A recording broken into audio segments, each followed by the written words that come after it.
Hello everybody and welcome to another video tutorial.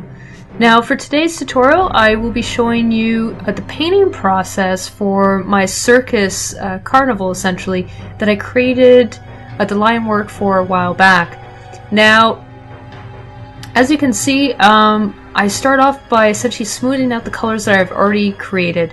So I've essentially done a really rough pass in the painting process to get a rough idea of the color palette that I will be using. After, then it's just a simple means of actually just smoothing out the colors so that they all flow together. So right now I'm obviously starting in the foreground elements, mainly because I have to make sure that those are much cleaner than the rest of the image. I do want to still have that painterly feel, so I still want some of the brush strokes to show, but not too many. If I was doing a flat image, then essentially I would work on filling these up 100% and I wouldn't be working on the color variation. But in this case I want to show that painterly effect, so showing some of the brush strokes really do help with that. So essentially I'm sampling the colors and changing and playing with the hue and saturation as well as the darkness of them to get the color range that I'm looking for. So with this, I tend to zoom in a lot to the image, and I do try to stay somewhat within my line art. At this stage, it's not hugely important to do so because of the painting style that I'm using. Like I said, if I was doing solid colors, then it would be a different story. I would actually be using the lasso and the fill option instead, and then using overlays to further change the colors. So as you can see, I'm just working on getting the rough colors or more detailed colors for what I already have. And I'm playing around with them as well, but also working out the basic lighting for my image.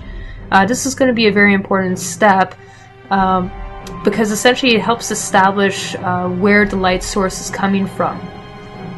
The light source has pretty much been established through the sky, in which direction, because essentially there's a color change between the two states. You will see in the later points of the painting process that I will actually be adding the highlights from the sky as well as the shadow areas. I'll be adding the darker portions of the sky as well. That's a really quick way to add a bit more color variation while keeping everything consistent and having the colors still flow together.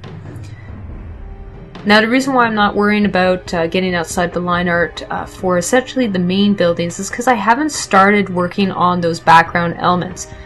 Because I will be painting them eventually anyway, it doesn't make sense for me to worry overly at this point. The main focus at this point is actually on the buildings. I want to get the buildings done, cleared out, make sure that the colors work, everything is appropriate for the buildings before I start working in the background elements. The background portions generally are less detailed anyway, so as long as the colors are smoother, I won't have to worry about the colors blending in perfectly. I can insinuate shapes by just showing different colors, and that's something I do intend to do later on. So just smoothing out the colors for the grass, once again working out different colors inside the background elements. So I'm just sampling existing colors to keep everything within a similar palette. Because I've already established my main colors, now it's just a matter of tweaking these colors to make sure that they work more appropriately as well. So this building is actually a really good example of that, because I will come back to it and actually modify the colors quite a bit so that they work much better.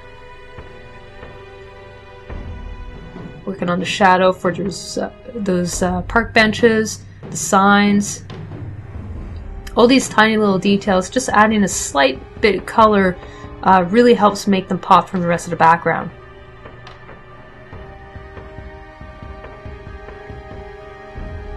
Finding those buildings.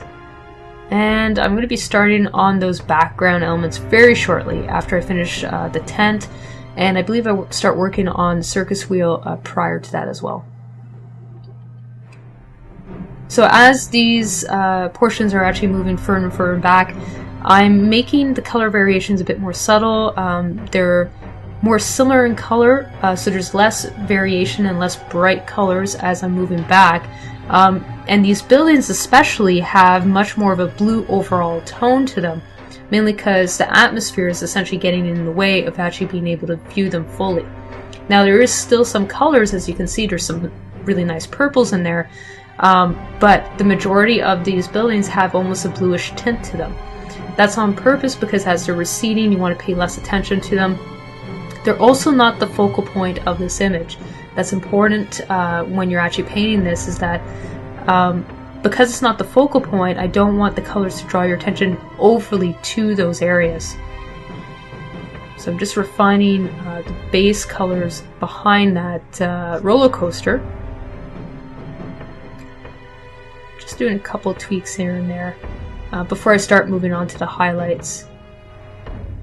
Okay, so I've just started on the wheel, and essentially I'm going to be giving more of a bluish green color to the metal portion so that they stand out a bit more from the sky, but they don't blend into it.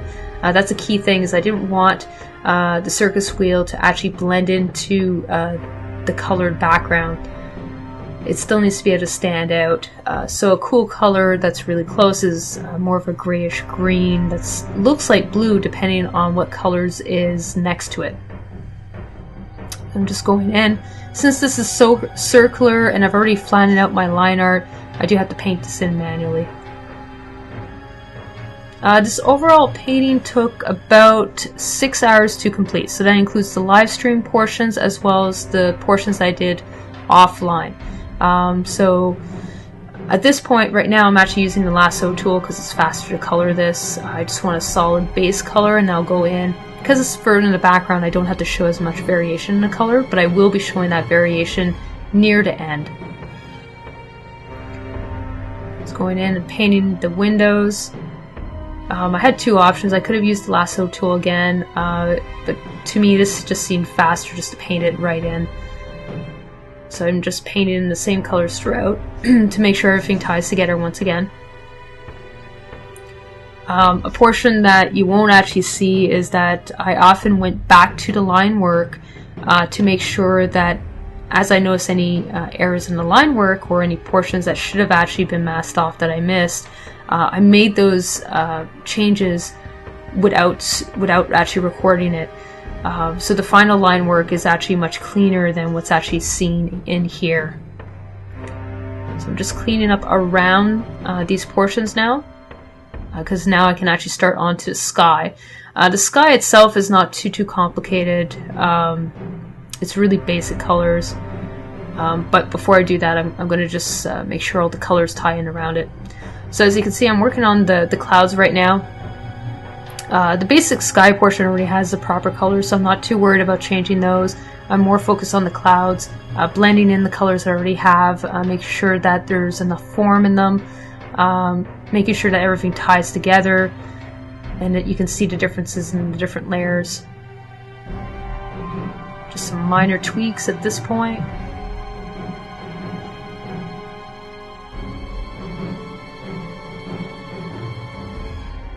Adding some shadows.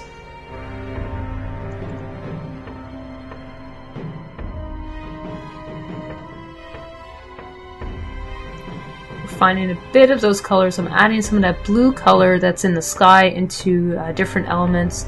Any elements that would be essentially closer to that side, I'm adding those. And I'm going in and I'm adding the purple in the dark areas to have a nice contrast between both colors. And I'm doing the same thing in the Ferris wheel.